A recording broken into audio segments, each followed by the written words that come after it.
dating President Trump ng US mga tol at sinabi niyang posible nga talaga at nalalapit na magkaroon ng ikatlong labanang pandaigdig mga tol. Ako po. Ayon sa mga kwento-kwento ng ating mga lolo't lola mga tol, iba ang panahon na yon, talagang nakakaano daw, nakakatakot. Lalo-lalo na yung pag andiyan na paparating na yung mga Hapon. Kasi yun yung naabutan nila mga tol. Naabutan nila yon. Yung 1914 hindi nila naabutan yon. Pero yung 1945 naabutan nila. 1942, 'di ba? Kasi 1945 nagtapos na yung ano noon, laban ng pandaigdig noon eh. Naabutan nila yon at buong-buo pa rin sa memorya nila kung anong gaano kasalimuot yung mga araw na yon. Pero kung ikukumpara mo yon sa pwedeng maganap sa panahon natin ngayon, ay baka mas masalimuot pa talaga kasi unang-una, iba na yung mga kagamitan, mga tol. Kung dati mga eroplano nila, tora-tora, ngayon mga tol, iba na. May mga Raptor na, may mga F-130. Alam mo yon, ibang-iba na yung mga gamit ngayon at mas delikado mga tol. So ito, panonoorin natin mula sa Philippines Trending News. Bigyan natin to ng reaction video and commentary. Pero bago yan, huwag mong kalimutan mag-subscribe. Click mo na rin ang notification bell para ma-notify ka pag may mga bago tayong reaction video tulad nito. Huwag na natin patagalin pa. Panoorin na natin to mga tol. Samantala, nangako naman ang Pilipinas at Amerika na mamumuhunan para sa Rotational Force Posture sa ilalim po yan ng Enhanced Defense Cooperation Agreement o EDCA. Ito ang kinumpirma ni Pentagon Press Secretary Major General Pat Ryder matapos nga ang naging pag-uusap ni na Philippine Defense Secretary Gilbert Chodoro Jr. at kasama na si US Secretary of Defense Lloyd Austin III sa pamamagitan niya ng phone call kasunod ng bayolenteng insidente na nangyari sa May Ayungin Shoal noong Hunyo 17 kung saan nga naputulan ng hinalakiang isang Navy personnel sa pangaharas ng Chinese forces. Sa isang official statement, sinabi ni Press Secretary Ryder na muli ding pinagtibay ng dalawang opisyal ang commitment para sa pagpapalakas pa ng alyansa ng Pilipinas at Amerika para suportahan ang kanilang shared vision para sa malaya at bukas na Indo-Pacific. Kabilang dyan ang kooperasyon sa like-minded partners at bilateral initiatives para palakasin pa ang information sharing at pagpapahusay sa kapasidad ng Armed Forces of the Philippines. Pinagtibay din ni Austin ang ironclad commitment ng Amerika sa Pilipinas matapos ang kamakailang mapanganib na aksyon ng China laban sa mga tropa ng Pilipinas sa Ayungin. Binigyang diin pa ni Secretary Austin ang patuloy na suporta ng Amerika para sa Pilipinas pagdating naman sa pagdepensa ng ating sovereign rights at tinalakay din ng dalawang opisyal ang kahalagahan ng pagpreserba ng mga karapatan ng lahat ng bansa sa pagpapalipad man yan, paglalayag at pag-ooperate ng ligtas at responsable saan man sa mga pinahihintulutang bahagi ng karagatan na nakabase yan sa international law. Isang matinding babala mga sangkay ang inilatag ni former President Donald Trump na posible umanong magkaroon nga po o nalalapit na ang ikatlong digmaang pandaigdigan. So, hello, what's up mga sangkay? This is me. I'm back, no?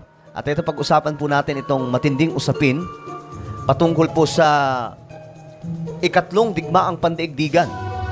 Kasi ngayon, nagiging usap-usapan na naman ito mga sangkay sa international dahil po sa binitawan ni former President Donald Trump sa debate po nila ni Biden na mayroon po siya ditong isiniwalat mga sangkay at alam ko ayaw po natin na magkaroon ng digmaan, no? Marami sa atin talagang sino ba naman nang gugustuhin ang digmaan? Alam naman po natin ang naging karanasan ng Pilipinas nung nakaraang World War II.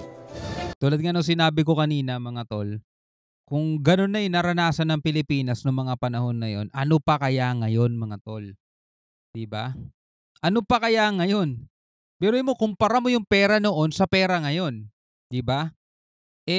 Dito pa nga lang walang nangyayaring gera mga tol, hirap na buhay nating lahat diba? Hirap na buhay ng mga Pilipino Lalo pa kaya pag nagkaroon yan. Imagine that. Diba? Itong binitawang salita ni Donald Trump sa kanilang debate kasi nagkakaroon na po ngayon ng mga debate ito ng presidente po nila, si Biden at si Donald Trump na magkakaharap na naman po mga sangkay sa paparating na eleksyon. So, halos buong mundo mga sangkay nakatingin sa kung ano ang mangyayari sa Amerika, kung sino ang maluluklok. Ngayon mga sangkay, sabi po dito ni Donald Trump, sabi po ng balitang ito, Trump sounds the alarm on another potential world war brewing as tensions rise abroad with Russia, Iran, and North Korea under the Biden administration.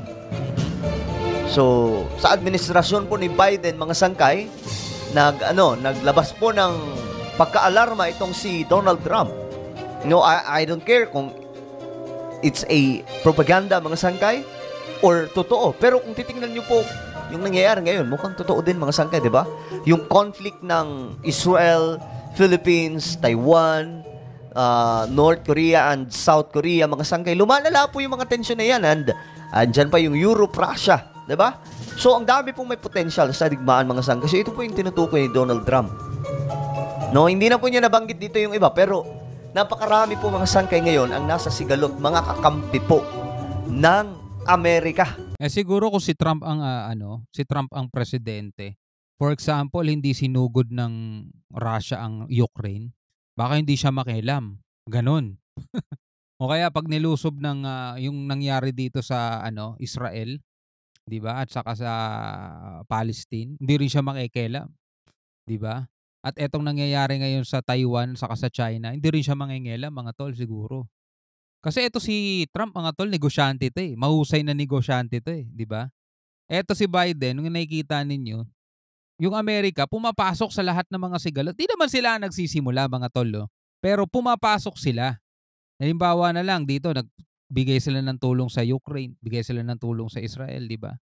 Bibigay sila ng tulong sa Taiwan. At dito rin sa Pilipinas pa, di ba? So sabi nga ni Trump, ito nakalagay dito, natatakpan lang. He will drive us into WW3 and we're closer to WW3 than anybody can imagine. Woo. My goodness. Kung si Trump kaya maging presidente ulit sa susunod. At kasama po tayo dyan, mga sangkay, ang Pilipinas. So ngayon, ayon po dito, he will drive us into World War III and we're closer to World War III than anybody can imagine. Sobrang lapit na daw po talaga ng ikatlong digmaang pandaigdigan kaysa sa mga naiisip pa natin. No? Dahil po sa mga nangyayari ngayong conflict at mga kampihan ng mga bansa, eto, mga sangkay, nakikita po natin yung malaking potensyal ng ikatlong digmaang pandaigdigan, and itong paparating na digmaan, mga sangkay, will be a nuclear war. At nai-imagine nyo ba, mga sangkay, what will happen kung magkakaroon po ng nuclear war? Actually, nakakatakot yun, mga tol. Pero hanggang ngayon kasi, mga tol, alam naman natin yun, siguro hindi naman lingid yun sa kaalaman natin, na merong batas tungkol dyan. No? Though yan ay siguro pinantatakot ng napakaraming bansa dahil meron sila niyan eh. Pero meron silang batas tungkol dyan. At hindi basta-basta pwedeng gamitin na lang yan na ipag-uutos ng presidente gamitin. Kasi may batas talaga para dyan. Abay, pambihira. Mawawasak po yung ating planeta gamit po ang nuclear na yan, mga sangkay. Kung gano'n nga ang mangyayari, mga tol, siguro yun na rin ang katuparan ng matinding lungkot bago ang kawakasan, mga tol. Alam naman natin yan di ba? Nakasulat yan sa banal na aklat. At kung yun ay nakasulat, wala tayong mga taong magagawa para hindi matupad yun, para hindi mangyari yun. Kasi kung yun ay ang palatandaan na nalalapit na ang kawakasan at ang ikalawang pagparito ng Panginoong Jesus, magaganap at magaganap yan. Pero about dito sa topic na to, para lang yan sa mga naniniwala sa Biblia. Pag hindi ka naniniwala sa Biblia, wala tayong dapat pagtalunan. No? So ngayon, marami po siya ditong Actually, hindi lamang po isang beses na sinabi ito ni Donald Trump. Eto, panoorin po natin. Isang taon, mga sangkay, ang nakalipas, nabanggit niya na rin po ito. Nuclear weapons, something never mentioned or discussed by outside nations during the Trump administration, and which could very well lead under the Biden administration's leadership to an all-out nuclear World War III.